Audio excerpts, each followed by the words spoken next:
celebrating 70 years of coverage you can count on. This is KCBD News Channel 11's Daybreak Today. Now at 6 on Daybreak Today, Senator John Cornyn is in Lubbock this morning to visit the XFAB Texas facility. Other stops on his agenda are just ahead as well. Plus, the suspect in an Amarillo shooting that left 2 people dead is now behind bars. And we're kicking off our live community coverage tour today. Details on our first stop this summer.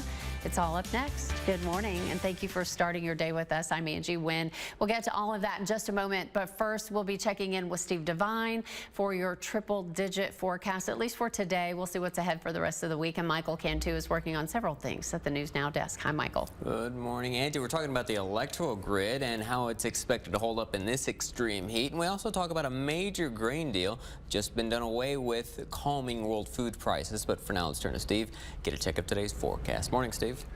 Good morning. Yesterday's high 97 degrees. Warm morning. Most of the area right now in the 70s, with Levelland at 70, Lubbock at 73, but still upper 70s around Seminole, Snyder, Childress 75, Plainview 67. Current temperatures at our regional airports.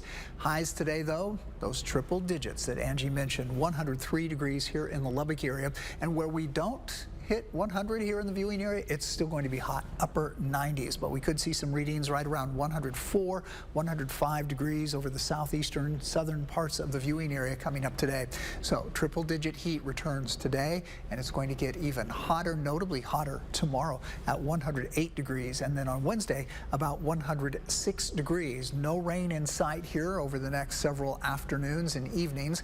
Coming up in the 7-day forecast, a little bit of a dip in the heat late in the week. I'll be back with that outlook. Sounds like a plan. Thank you. Senator John Cornyn is visiting Lubbock this morning. He is touring the XFAB Texas facility alongside the company's president. This comes after the semiconductor manufacturer announced its $200 million expansion back in May. Afterwards, he will be joined by leaders of the city and Texas Tech University. The group will be discussing topics like the Chips for America Act, workforce development, and the growing semiconductor industry in Texas. A British delegation is also coming to Lubbock. British Consul General Richard Hyde and his staff from the British Consulate in Houston have been traveling around Texas since Thursday. They will be meeting with local businesses and political leaders to strengthen economic ties between Texas and the United Kingdom. Now then, this morning, ERCOT has issued warnings ahead of an extreme week of heat, all in the coming days. Michael's bringing us the latest from the News Now desk. Michael. Yeah, Angie, right now we're starting the second of a 3-day weather watch from the Texas Electric Reliability Council. ERCOT says it's possible Texas could set a peak energy demand record later this week. Now, right now, ERCOT's online dashboard shows the grid should hold up throughout the week, so no rolling blackouts are expected.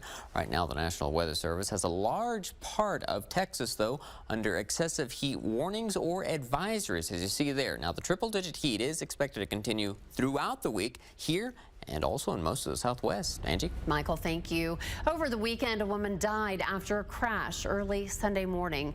This was in North Lubbock. It was just after 2 a.m. Police say Sunday, 58-year-old Rosalinda Ramos hit a curb on the access road near North I-27 and Lubbock Business Park Boulevard. Her SUV went off the road into a ditch where it hit a utility pole. EMS took Ramos to the hospital where she later died. The cause of the crash is under investigation. In regional news, the suspect from a deadly shooting at a private party in Amarillo is now in jail. Amarillo police say 26-year-old Jose Flores was arrested on 2 charges of murder. It was July 9th when officers responded to an event center in South Amarillo. They say a fight broke out at a party and someone pulled out a gun and started shooting. Reports show 1 person died at the scene while 6 others were taken to the hospital. That's where another victim died later on. The investigation is ongoing. Michael, what do you have? Angie, this morning Russia announced it was backing out of a grain exporting deal. That deal allows grain to be shipped by Ukraine through the Black Sea safely. The deal was put in place last July because of the war in Ukraine. Russia was the only country that could allow that deal to be extended. But in a weekend call, Russian President Vladimir Putin says parts of the deal have not been met. So this deal is also crucial in helping the global food crisis. Angie? Thank you. Texas and the Southwest will continue to bake under a heat wave this week. Meanwhile, millions of Americans are dealing with more severe weather. Amy Kiley brings us the details. I thought Hurricane Ida was the benchmark. This is a new benchmark. Severe weather continues to plague the U.S. today. Flood conditions are pushing farther northeast, including through New Hampshire and Vermont, where some are still reeling from earlier storms. Been going out for many hours every day, doing a lot of crying, bucking up, getting back into it. Meanwhile, several are dead after weekend floods north of Philadelphia. The mother and the 2 children were swept away by the floodwaters. It's just a devastating blow to this Bucks County community. In the north, tens of millions of Americans face air quality alerts. They're due to ongoing wildfires in Canada that officials say claimed the life of a firefighter over the weekend. Extreme heat is the concern in much of the west and south. Just walk outside for a bit, get too hot, go in, cool down, and repeat.